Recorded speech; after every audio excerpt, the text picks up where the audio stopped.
Hello, and welcome to the Feed My Sheep Foundation Bible Study video channel. Today on the channel, on this video, we're going to do a revelation, and it is going to be part 3 to other parts that we've done regarding unity.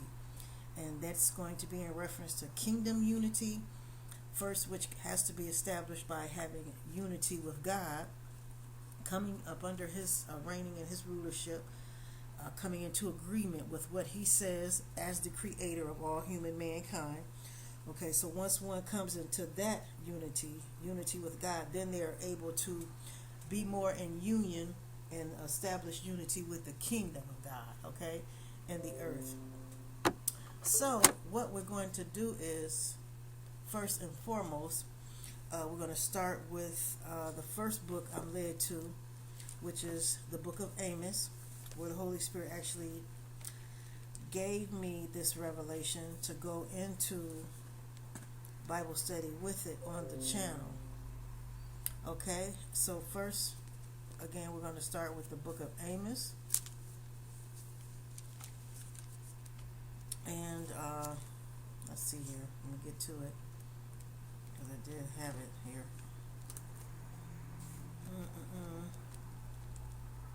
The book of Amos, and actually in chapter 3,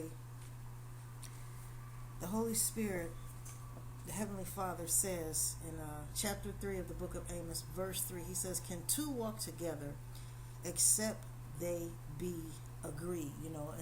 Except they come into agreement. If they can't come into agreement, then there's no unity and they're not walking together. Okay?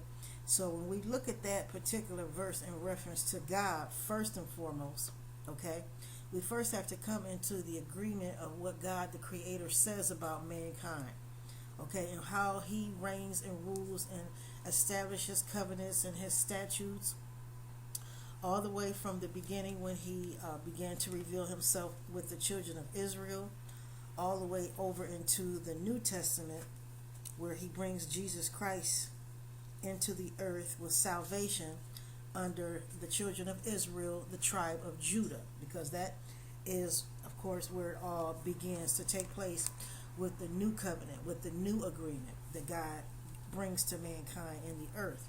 But it starts, of course, with the old covenant that he first established, where he actually began to manifest his presence, his glory, and again his commandments and his statutes to the children of Israel.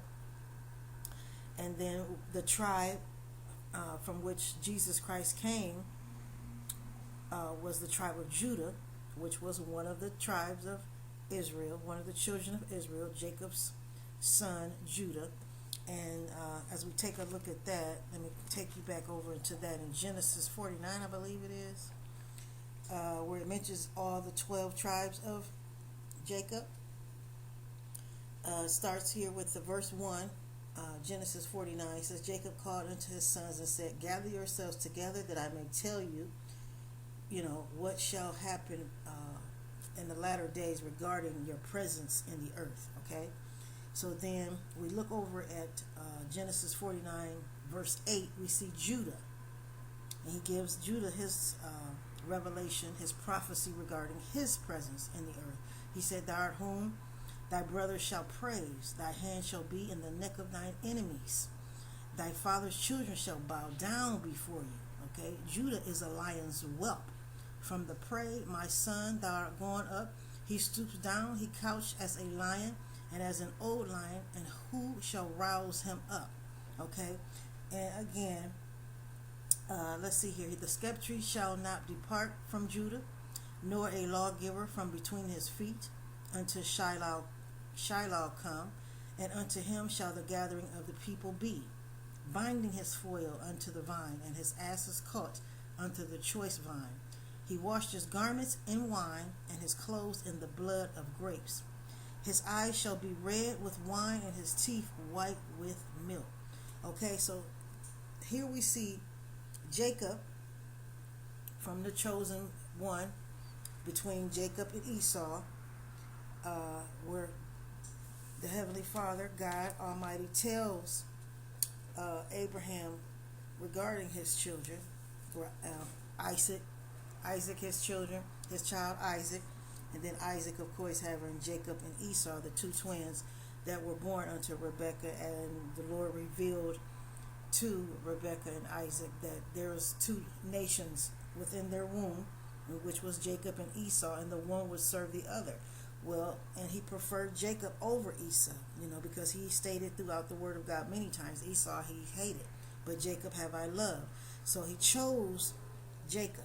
And then from Jacob, he began to bring forth his children, which were then referred to as tribes, nations that he began to build up. And then Jesus Christ came through that tribe of Judah.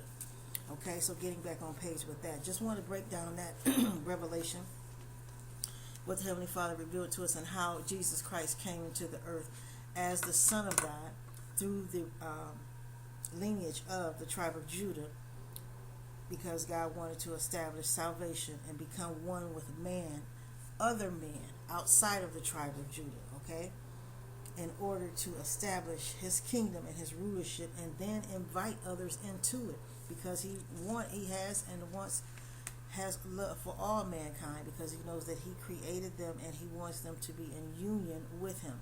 But first and foremost, like I stated, that union begins with agreement with God, okay, agreement with what he is saying regarding his word. Now, before one can even accept salvation, through which Christ Jesus brought into the earth, they have to first come into agreement with what God is saying regarding mankind, and then salvation takes route, and that person is then converted into the kingdom of God. But first and foremost, as stated, that agreement, you can't come into agreement with God if you don't believe what he's saying about himself, his message, his word, his commandments, and his statutes, everything that he's saying in his word, his will, and all of that. You can think that you have, but you will not if you don't come into agreement and alignment with what he specifically states in his word. Okay, you can't make that up for yourself. You have to humble yourselves under his mighty word and what he says.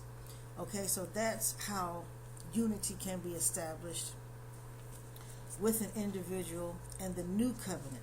Okay, first learning of the covenant, the old covenant, and then being taught the new covenant, which comes through Christ Jesus, faith in him, and salvation. So that was the first book, Amos chapter 3, verse 3, where he breaks it all down to us, that if, only way two can walk in agreement is that they first, or walk in unity, is if they first agree to what is being said. Okay? So then Jesus Christ tells us too in the book of John. Let's go over into the New Testament, the Gospel of John, and he tells us here in chapter 15. And he says in chapter 15, verses 15, he says, "Henceforth I call you not servants, for the servant knows not what his Lord does. But I've called you friends, for all things that I've heard of my Father I have made known to you. You have not chosen me, but I've chosen you, and ordained you, that you should go and bring forth fruit, and that your fruit should remain, and that whatsoever you ask of the Father in my name, he shall give it to you." Okay?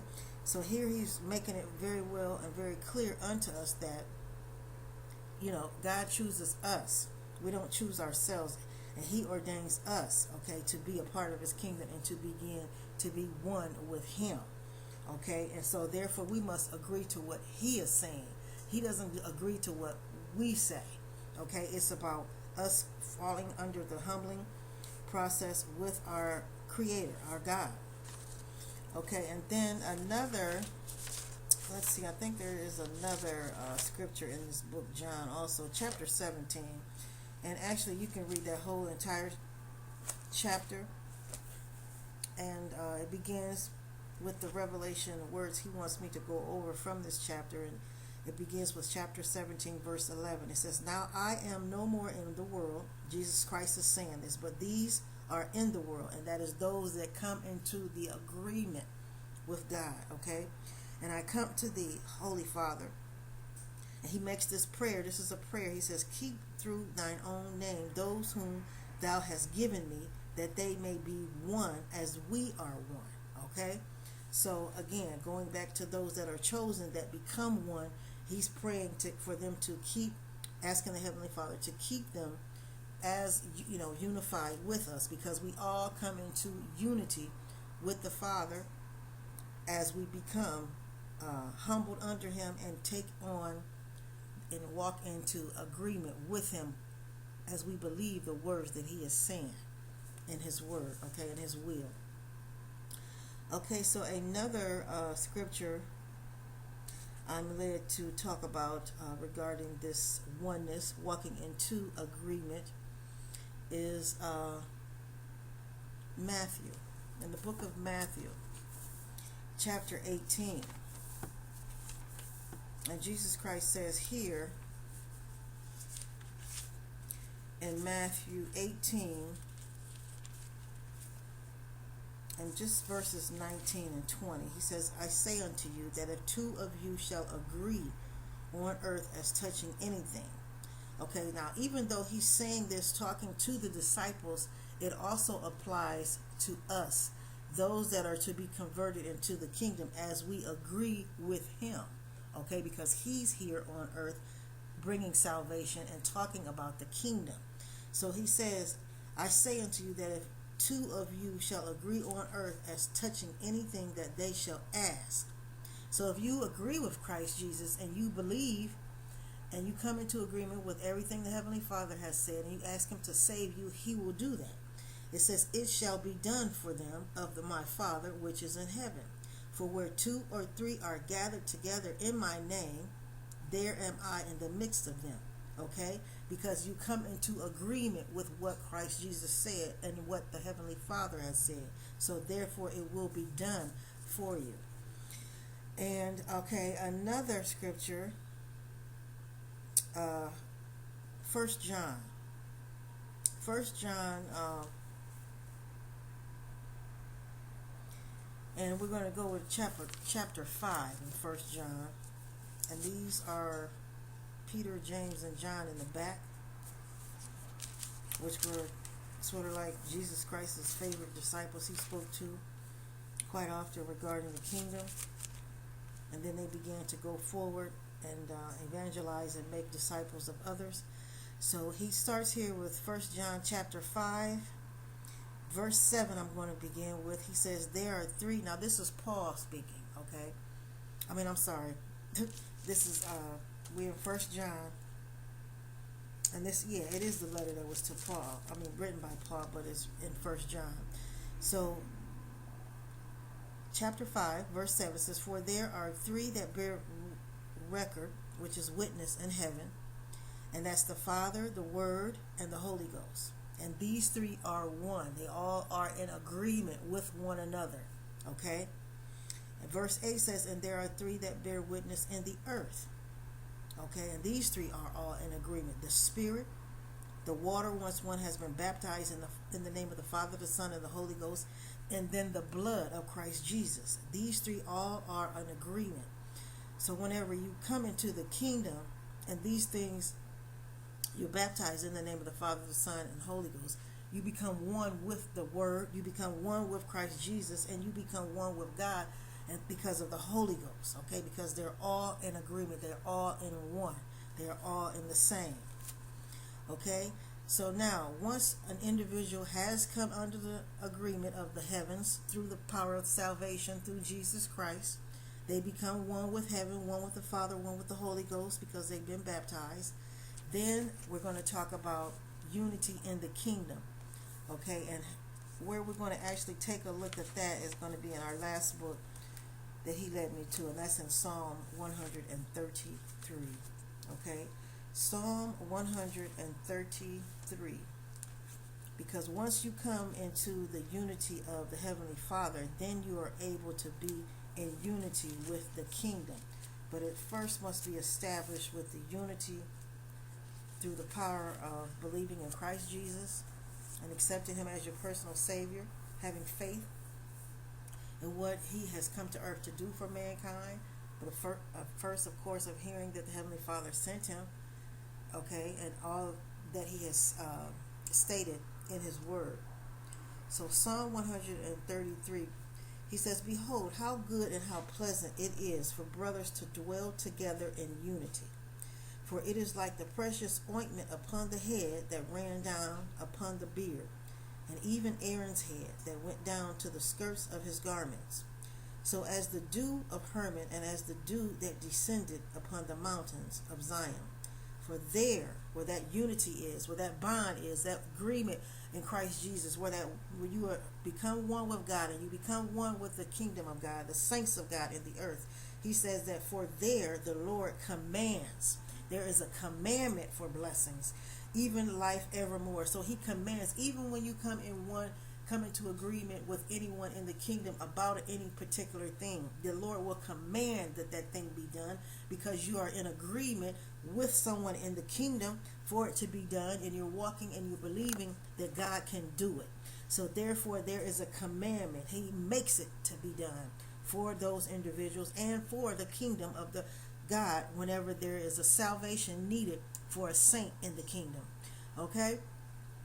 So that was the revelation for today regarding unity in the kingdom and unity for the kingdom, unity for the individual that becomes a part of the kingdom through salvation, being saved and sanctified by the Holy Ghost. All right?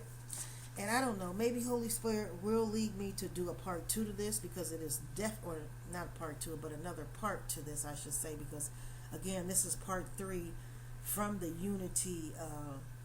We've already started Revelations, and we have a part 1 and a part 2, so this is part 3. So there may be a part 4 also coming to us, but right now this is part 3. God bless you. God loves you, and he definitely wants all mankind to be a part of his kingdom and come into agreement with him, okay, and what he says as the creator of you, of your vessel, of your being, of your presence here in the earth. All right, so God bless you, and I will see you as we continue to go forward here on the Feed My Sheep Foundation Bible Study video channel.